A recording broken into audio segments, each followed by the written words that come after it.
వి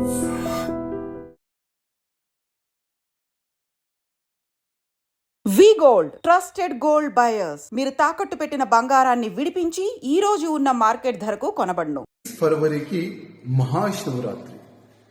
మహాశివరాత్రి నాడు ప్రతి ఒక్క గుడిలో గాని చాలా వైభవంగా పూజా కార్యక్రమాలు జరుగుతుంది. చాలా వరకు శివ భక్తులు వ్రతం పెట్టుకుంటారు. అదేవిధంగా మార్నింగ్ లేకపోతే ఈవినింగ్ శివరాత్రి రోజు గుళ్ళకి వెళ్ళి అక్కడ అభిషేకం కార్యక్రమం పెట్టుకుంటారు. చాలా మంచి కార్యక్రమాలు జరుగుతుంది. కానీ నేను ప్రతి ఒక్క హిందూ భక్తులకి ఒక రిక్వెస్ట్ చేయాలనుకుంటున్నాను.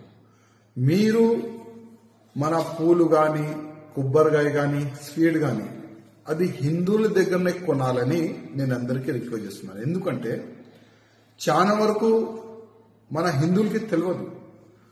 మనం గుడికి వెళ్లే ముందు ఎంత పవిత్రమైన మనం ఉండాలి.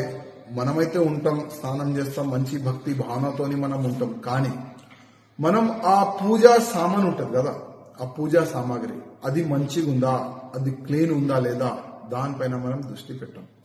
అదే అమ్మేవాళ్ళు కరెక్ట్ ఉన్నాడా లేదా అది కూడా మనం దృష్టి పెట్టాం. ఎందుకంటే 8 దినాలు 10 దినాలు స్నానం చేయరు ఈ పూలు అమ్మేవాళ్ళు, ఈ స్వీట్ అమ్మేవాళ్ళు, ఈ కొబ్బరికాయ అమ్మేవాళ్ళు.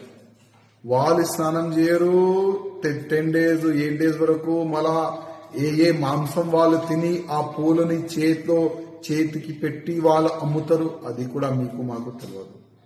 అందుకోసం మనం అంత పవిత్రమైన ఉండి పూజకి మనం వెళ్ళిన తర్వాత అభిషేకం చేసే ఆ పూలు పళ్ళు ఆ కొబ్బరికాయ అది అన్ని ఎంత పవిత్రమైన ఉండాలి, దానిపైన మీరు కొద్దిగా దృష్టి పెట్టండి. అందుకోసం ఏదైనా వస్తువు కొనే ముందు కొద్దిగా ఆలోచన చేసి కొనండి.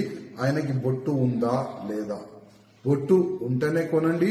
లేకపోతే ఏ వ్యక్తి దగ్గర మీరు కొనాలే అది మీ ఇష్టం. కానీ నా బాధ్యత ప్రతి ఒక్క శివ భక్తులకి ఒక అవేర్నెస్ తీసుకొని రావాలి. వాళ్ళలో మంచి పూజా కార్యక్రమం జరగాలి. మహాశివరాత్రి రోజు మీరు ఒక మంచి సంకల్పంతో ఉంటారు, గుడికి వెళ్తారు, పూజా కార్యక్రమం చేస్తారు. ఆ దేవుడు మీ పైన ఆశీర్వాదం పెట్టాలి.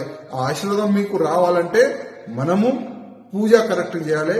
పూజ కరెక్ట్ చేయాలంటే ఆ సామాగ్రి, ఆ పూజా మనం పూలు అది కూడా పవిత్రమైన ఉండాలి. అదే ఉద్దేశంతో నేను మీకు అందరికీ నేను మెసేజ్ ఇస్తున్నాను. ఓం నమః శివాయ.